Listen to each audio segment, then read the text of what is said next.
একজন শিল্পীর আঁকা ছবির নেপথ্যে থাকে ভাবনা, কিছু আবেগ, অভিজ্ঞতা আর মনন। তখনই রং তুলি মিলেমিশে ছবি ফোটায় ক্যানভাসে।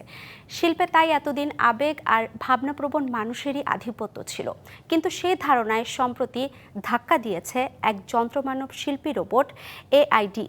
প্রথমবারের মতো ক্যানভাসে রং তুলির আঁচড়ে এঁকেছেন সম্পূর্ণ ছবি। লন্ডনের নিলামঘর সথবিতে যেটি বিক্রি হয়েছে $10,84,000 মার্কিন ডলারে।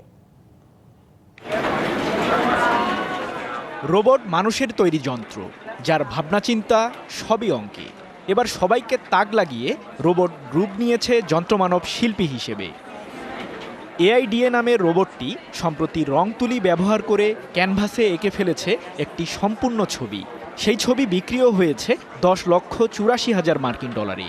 এই প্রথম কোনো মানুষের মতো দেখতে রোবট বা হিউম্যানয়েড ছবি আঁকলো এবং নিলামে বিক্রিও করলো। প্রখ্যাত গণিতজ্ঞ ও আধুনিক কম্পিউটিংয়ের জনক অ্যালান টিউরিংকে নিয়ে আঁকা ছবিটি তোলা হয়েছিল লন্ডনের নিলামঘর সথবিতে। 7.5 ফুট উচ্চতার ক্যানভাসে আঁকা ছবিটি তারা রেখেছিল ডিজিটাল আর্ট সেলে। নগদের সর্বোচ্চ বার 167 টাকা রিচার্জে পাবেন $1,00,000 পুরস্কার। আরও আছে প্রতি সপ্তাহে পুরস্কার ও ক্যাশব্যাক। গাঢ় খয়েরি রঙের ওই ছবিটির নাম দেয়া হয় AI গড।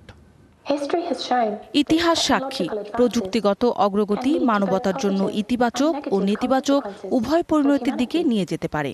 আমি টিউরিং ও জাতিসংঘের সাথে একমত যে এআইকে ভালো কাজে ব্যবহারের জন্য আমাদের কাজ করে যেতে হবে।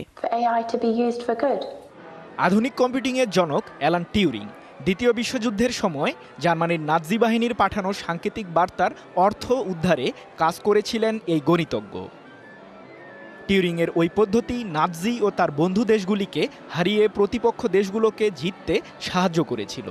পরে টিউরিংয়ের হাত ধরেই কৃত্রিম মেধার সূচনা হয়, তাই তাকে কৃত্রিম মেধার জনক বলা হয়। সৃজন মাহমুদ, DBC নিউজ ডেস্ক।